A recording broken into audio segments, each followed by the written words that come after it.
Imagine this scenario. You're just putting the finishing touches on some work that's taken you a really long time to do.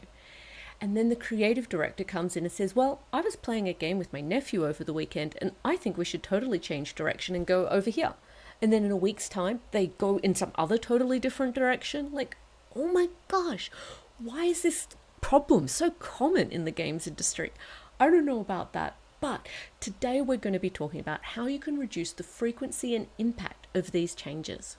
Hi, I'm Jen Sandercock, and this is Jen's Generally Good Game Production Advice. I'm a games producer who loves helping teams ship their games on time, on budget, with a happy team. Over the course of 16 years in games, oh my gosh, I've seen a lot of good and bad things happen. Some of those things have ended up in some advice that I'm going to give to you, which maybe will be helpful, maybe not. That's up for you. Let's hope it's helpful, and let's get right into it. Today's question is, if you are working with a creative director or CEO that is indecisive and changes their mind regularly, what do you do to keep the ball rolling on the project? What do you do?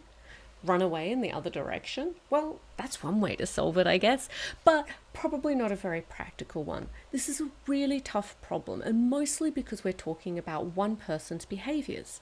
As I'm sure you know, it's really hard to change your own behaviors even when you want to. And trying to get somebody else to change their behaviors is, gosh, even harder. I'm going to say CD as a shorthand for creative director or CEO. So, where do we start? Well, remind yourself why this is a bad situation. Try to list out explicitly all of the negative results that you're noticing due to the CD changing their mind. This helps when figuring out what you want to eliminate and change, and in other words, your goals. See if you can find a pattern in terms of what items they keep changing. This will help you understand the extent of the problem. If it makes sense at this point, talk to the CD to understand why they are changing their minds. This helps understand the context for this. In this conversation, remember to be genuinely curious about what's going on for them so that you don't shut down the conversation. In a dream world, this conversation that you have with the CD might open their eyes to things that they didn't realize, and they might change their behavior. Next, you want to try to reduce the frequency and impact of these changes on the game. Reducing the frequency is the best way to tackle the issue, so let's start there. You could get the CD more involved with the day-to-day team processes and meetings.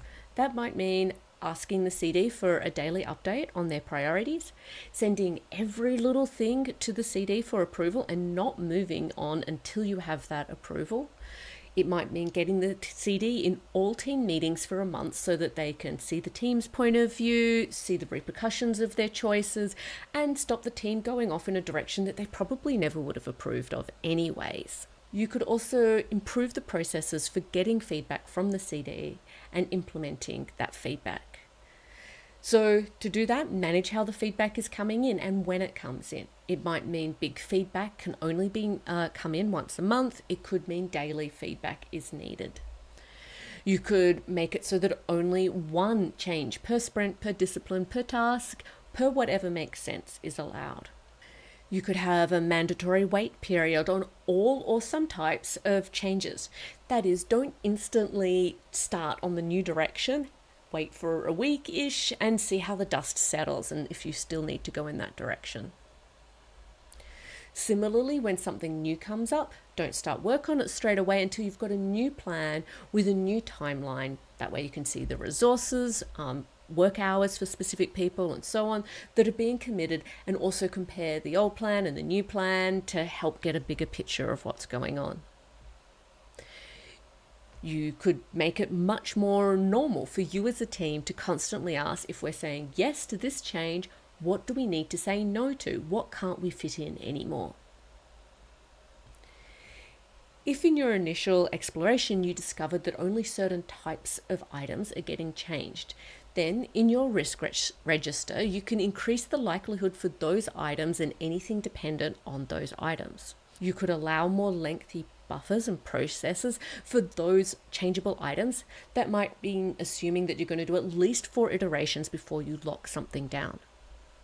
If your team is big enough, you could split the team so that there's a sub-team that works on items that aren't likely to change and another sub-team that works on all the risky and changeable items. That way you're still getting some forward momentum and getting something done, but you're also not ignoring all of those risks. Don't forget here that if all of these changeable items are things that aren't really important to the game, maybe just don't do them at all. You can establish stakeholder accountability for the CD to get them to change their behaviors. Now, stakeholder accountability means repercussions for the CD themselves, not for the project. If there is someone higher up than the CD in the company, then stakeholder accountability might mean threatening or enforcing punishments like reduced bonus, bad performance reviews, or something even worse possibly. If there isn't anybody higher up than the CD, then stakeholder accountability might mean public or private remonstrations. So these remonstrations need to come from somebody that the CD actually respects and listens to. Even the most unpleasant people will have somebody at the company who they respect and listen to. So find that person and get that person on board with this stakeholder accountability plan. So that's kind of my main suggestions for reducing frequency. Maybe you've got some of your own that work. Please let me know. If you can't reduce the frequency, let's talk about how you can reduce the impact of these changes. So you could go back to prototyping. Then the CD will be able to see what the game feels like, but with crappy art and programming. And then if the game doesn't feel quite right, you're only throwing out things that were cheap and quick to create. It can be hard for some people to use their imagination with prototypes, so that might be something that the CD can learn. You could explicitly acknowledge that there are multiple ways to solve this problem and the CD isn't sure which is going to be the right one. And then your team can plan for the variability, like maybe not polishing unapproved assets, having more review steps, and a lot more.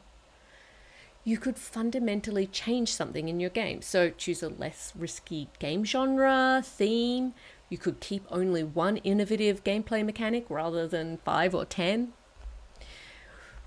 With all of these options, you might need to try out multiple ones to see what you can do to reduce both the frequency and impact. Whatever you choose, make sure you give it some time to see it succeed or fail, and then iterate based on what you have learned. When all else fails and none of these things are working, what can you do?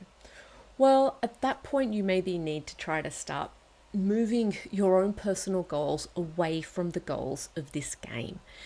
So for example, don't set up lofty goals like you want to work on making a great game. Just put your head down, live in the now, and get your own personal stuff done and look outside of work for fulfillment. And if that's not working, you're having a miserable time, the game isn't progressing, nothing's happening, well, then you can reduce the frequency by quitting, right? Obviously, in today's hiring climate, that's a pretty extreme option, but ultimately it may be the best option for your mental health. Remember, before quitting, do try to talk to HR if you have one, or talk to other people on your team and see if they can also get to see the seriousness of the issue and help support you somehow. In conclusion, this is a really tough problem that can have serious implications on not only your mental health, but on the quality of the game that you are creating. Try to focus on what you can change. Stay curious in talks and be persistent. The solution is unlikely to be easy, and it's unlikely to be the first one that you try. Good luck, frustrated artist. Remember, it is really hard to keep up momentum, but if you can reduce the frequency and impact of these changes just even a little bit, then you and your team will eventually get closer to shipping the game. Thank you so much for joining me today. Don't forget to like and subscribe. If you'd like some advice, please ask me. You can do so here at my website. And remember, this is generally good advice, but it may not be right for you and your team, even if you're the person who's asked this. To be able to help better, it needs to be a dialogue between you and me and your whole team. So you can hire me though. Here's the information to find out more. Thank you. Bye.